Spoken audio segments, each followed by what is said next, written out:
पूछने वाला है। इनको समझा नहीं जा सकता। दास के डैडी ये कहा करते थे कि this is one line, this is one field in which clarity is directly proportional to confusion. जितना क्लियर होने का प्रयास करोगे उतने कंफ्यूज होते चले जाओगे। इसलिए सब अकल सियाणप छोड़ के पोले पा मिले रघुराया, चतुराइयां किने ना पाया।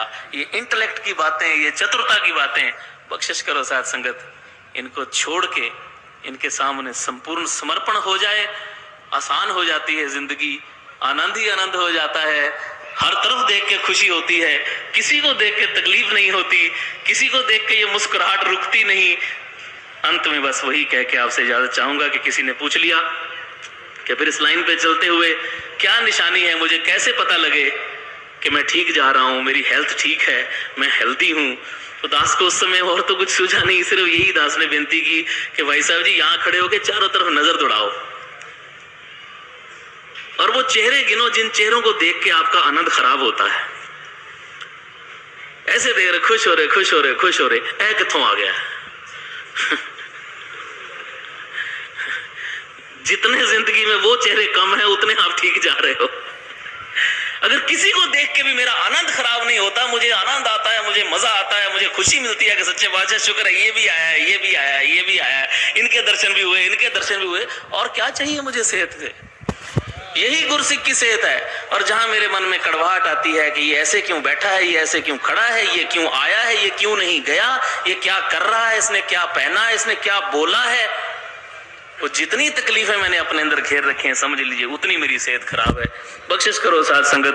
दास तो अक्सर ये बात कहा करता है कि जब चंडीगढ़ में रहते थे उन दिनों में सुखदेव वीर जी बैठे हैं, इन्होंने वो दौर सारा देखा है, सब महात्मा जानते हैं। पंजाब का एक वो दौर था कि जी हिट लिस्ट है, जी हिट लिस्ट, फलाना हिट लिस्ट में आ गया है, ये सुना करते थे।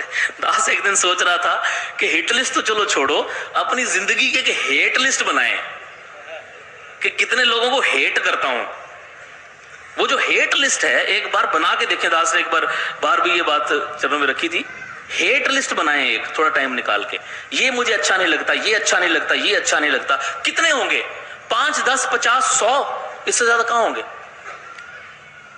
फिर उनके सामने कारण लिखे मुझे क्यों अच्छा नहीं लगता। ये मेरे पैसे ले गया, ये मेरे से ठीक तरह बात नहीं करता, मैं संगत में जाता हूं ये मुझे टाइम नहीं देता।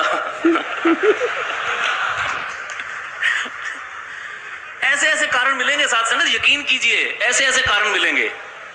इसकी तो मुझे शक्ल ही अच्छी नहीं लगती, उसमें उसका क्या कसूर है जिसकी शक्ल ही अच्छी नहीं लगती। कारण लिख ले सारे एक बार उस हेट लिस्ट में कि कौन क्यों अच्छा नहीं लगता। ए तो मैनू वैसे नहीं चंगा लगता, चलो लिख लो, वो भी लिख लो। उसके बाद साथ संगत ये एक्सरसाइज करके देखिएगा, फिर एक एक करके उस हेट लिस्ट को कम करना शुरू करें। भाई पैसे ले गया, उसकी कोई मजबूरी होगी, बेचारा अंदर से बुरा आदमी नहीं है, छोड़ो काट दो। गाली दे गया, पता नहीं उस वक्त उसका ब्लड प्रेशर हाई होगा, छोड़ो चलो माफ कर दो। महापुरुषों ने संगत में टाइम नहीं दिया, मैं संगत सुनने जाता हूं कि बोलने जाता हूं, महापुरुषों की भी मजबूरियां होंगी। नहीं नहीं ये भी काटो। इसकी शक्ल ही अच्छी नहीं लगती तो शक्ल उसकी थोड़ी है भाई, उसको जैसी दी गई है वैसी है। एक एक करके उस हेट लिस्ट को कम करें।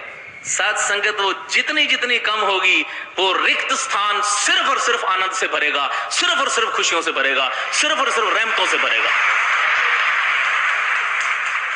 जिस दिन साथ संगत वो मेरी हेट लिस्ट खत्म हो जाती है, भरपूर आनंद हो जाता है।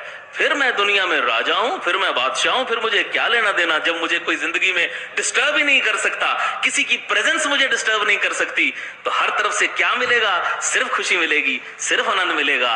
इधर ही है, मौजूद है, मुझे लेना नहीं आता। सतगुरु बार बार सिखा रहे हैं। अब तो सीधा सीधा डायरेक्ट कहना शुरू कर दिया, आगे तो इशारों में बात करते थे। वो जमाना था कि शौक साहब ने लिखा था कि इशारे शौक सारे तू शाही फरमान कर समझी, मेरी सरकार दा लिखती कोई दस्तूर नहीं होता। आज तो लिखती भी है, वर्बल भी है, सीधा सीधा कह रहे हैं। कृपा करो साथ संगत, सुन भी पाए, समझ भी पाए और मान भी पाए। साथ संगत प्यार से बोलिए।